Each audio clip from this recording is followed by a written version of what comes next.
In this video, we will analyze how the Ukrainians have forced Russia into an emergency crisis.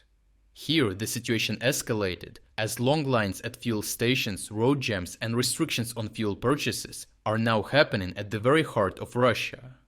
These are the visible consequences of the growing number of Ukrainian long-range strikes on key Russian infrastructure. Across Moscow, major traffic queues have formed as drivers rush to secure fuel before it runs out, as Russians, even in Moscow, are fearing the rising trend of fuel shortages sweeping the country.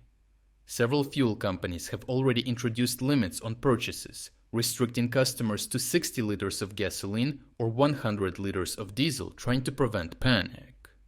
Such panic stockpiling can easily turn into major chaos that can spill over into other sectors of the economy. The result has been widespread congestion, as Moscow residents are afraid that they won't have access to basic fuel necessities soon, so their instinctive reaction is to stockpile in advance. The immediate cause lies in a series of Ukrainian strikes targeting the infrastructure that keeps fuel flowing into the capital. One of the most important attacks struck the Moscow oil refinery in the Kapotnya district. This facility is the largest fuel supplier serving the Moscow region and is responsible for providing fuel used by roughly 40 to 50% of the vehicles operating in the area. Geolocated footage shows Ukrainian drones damaging the refinery's primary processing unit, forcing a halt in operations and reducing its output by up to 60%. The refinery is also a major supplier of aviation fuel for several Moscow airports, making the consequences extend well beyond road transportation. However, the refinery strike was only the final straw, as Ukrainian forces had previously targeted the Vetorovo and Lobkovo pumping stations in Vladimir region multiple times. These facilities play a crucial role in moving crude oil toward refineries supplying Moscow. Fires were reported at both sites after drone strikes, including a major attack on Vetorovo at the end of May and additional strikes in June, limiting the steady flow of crude oil, without which refineries cannot produce fuel. By attacking pumping stations feeding the system and then striking the refinery itself, Ukraine is targeting both the beginning and the end of the production chain simultaneously. Even if oil arrives, damaged refineries struggle to process it. Even if refineries remain operational, disrupted pumping infrastructure limits the amount of crude reaching them. Together, these attacks created the compounding effect that is now visible on the roads of Moscow, with thousands of cars paralyzing the traffic. However, the consequences are spreading far beyond Moscow, as fuel restrictions have appeared across at least 15 Russian regions and Russian-controlled territories of Ukraine.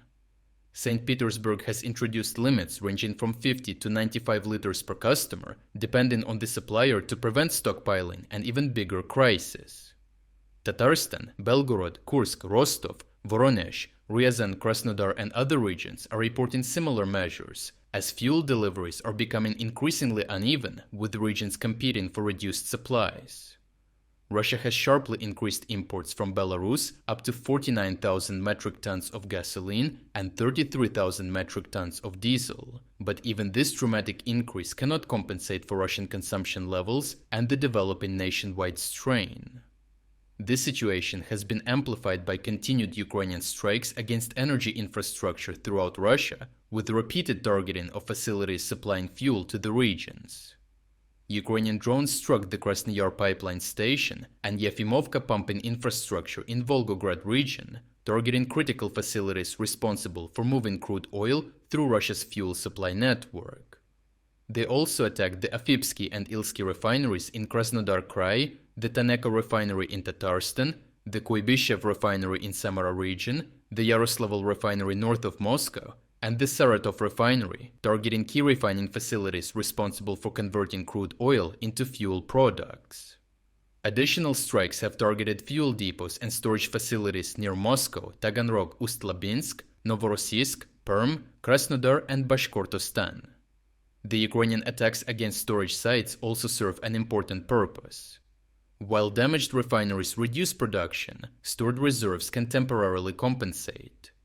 By targeting depots and storage facilities as well, Ukraine is reducing Russia's ability to offset lost refining capacity. Overall, Ukraine's campaign has evolved into a systematic effort against every major element of Russia's fuel infrastructure. Pumping stations supplying crude oil have been struck repeatedly, while refineries responsible for processing fuel have been damaged or temporarily halted. Fuel depots intended to provide reserves are being targeted as well, as the result is becoming increasingly difficult to conceal. Long queues, fuel rationing, and transportation disruptions are now appearing in Moscow and St. Petersburg themselves.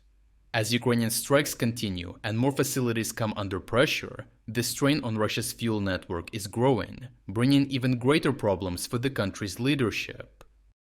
To watch uncensored combat footage that we used in this report, check out our interactive news map. Here we are unrestricted by the YouTube policies and can finally show you the full uncut version of what really happened. But what is even more important, this map will give you access to all our analysis of significant events that go far beyond of what we can include in our short daily videos. Finally, we are officially releasing the second generation of our interactive map. What you are seeing on your screen right now is a significantly enhanced and far more powerful version of the map that has even more advanced features and news analytics tools. To celebrate the launch of the new map, we are also launching a 50% sale on all subscription plans. Starting from just $4.99, you will not only gain premium access to the map, but you will also unlock all our exclusive strategic updates, frontline overviews, and strategic geopolitics videos. So check out the link in the description to become an exclusive member of our community. I truly appreciate everyone who stepped up to join us. Your support means the world to us.